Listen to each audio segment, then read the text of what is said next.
প্রধানগুলো রয়েছে যদি একটু বলেন। এই স্যার কি বলবেন?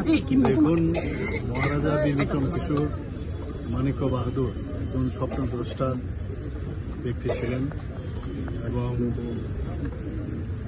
ওনার যে চিন্তা ভাবনা সেটা আজকের তারিখেও কিন্তু প্রাসঙ্গিক।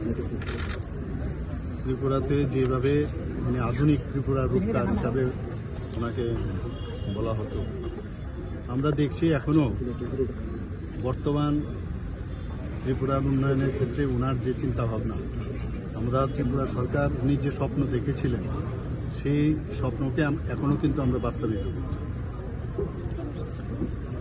আমরা জানি যে বিদ্যাপীঠ নিয়ে উনি খুব চিন্তা ভাবনা করতেন এবং কিভাবে এখানে পড়াশোনার জগতে এবং একটা গ্রামীণ বিশ্ববিদ্যালয়ের কথা উনি চিন্তা করেছিলেন এবং সেটাকে সামনে রেখে উনি চেয়েছিলেন যে এখানে মেডিকেল কলেজ হোক, জেনারেল কলেজ হোক, এখানে ইঞ্জিনিয়ারিং কলেজ হোক। সেটাকে কিন্তু আমরা বাস্তবায়িত করছি।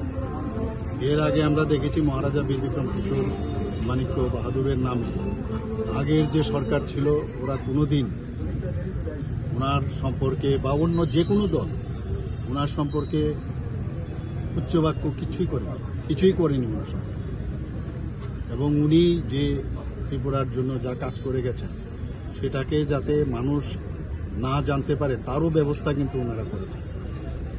কিন্তু মাননীয় প্রধানমন্ত্রী নরেন্দ্র মোদীজি আসার পর এবং আমাদের সরকার এখানে 2018-তে প্রতিষ্ঠিত হওয়ার পর আমরা যেভাবে মহারাজাদের বা মহারাজা বীর বিক্রম কিশোর মানিক্য বাহাদুরকে আজকে 117তম ওনার জন্মবার্ষিকী, আমি বলবো যে ওনাকে শ্রদ্ধা তো নিবেদন আমরা করছি, পাশাপাশি সমস্ত ত্রিপুরাবাসীকে আমি বলবো যে ওনার যে কীর্তি এবং উনি যা করে গেছেন ত্রিপুরার জন্য সেই সম্পর্কে মানুষ জানে। আমরা ওনার আগে উনি শেষ মহারাজা ত্রিপুরা রাজ্যের ছিলেন। এর আগে আমরা বীরচন্দ্র মানিক্য বাহাদুর, রাধাকিশোর মানিক্য বাহাদুর এবং বীরেন্দ্র কিশোর মানিক্য বাহাদুর, সত্যিকারের অর্থে উনি উত্তরাধিকার ছিলেন এবং যেভাবে ত্রিপুরাকে উনি সাজিয়ে তোলার চেষ্টা করেছেন।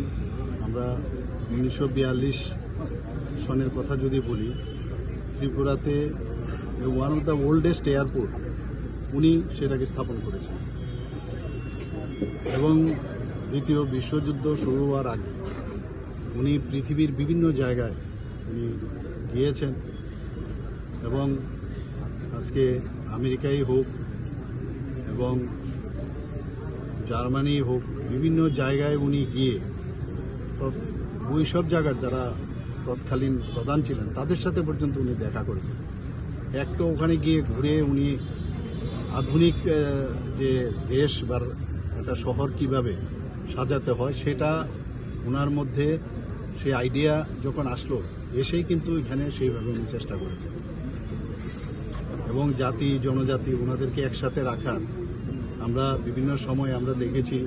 তৎকালীন সময়ে যখন ঢাকাতে কোনোরকম সেখানে দাঙ্গা হয়েছিল, তো দাঙ্গা পীড়িত যারা ব্যক্তিরা এখানে যখন এসেছিলেন তাদেরকে উনি থাকা এবং খাওয়ার ব্যবস্থা পর্যন্ত করেছিলেন।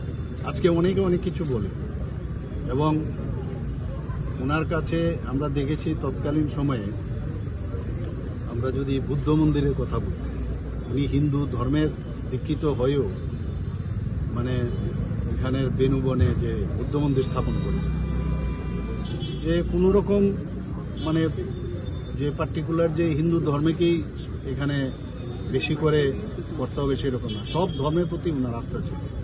অনেক কিছু শেখার আছে ওনার। আজকে ওনার এই 117তম জন্মবার্ষিকী উপলক্ষে আমি সমস্ত ত্রিপুরাবাসীকে হার্দিক অভিনন্দন ও শুভেচ্ছা জানাচ্ছি।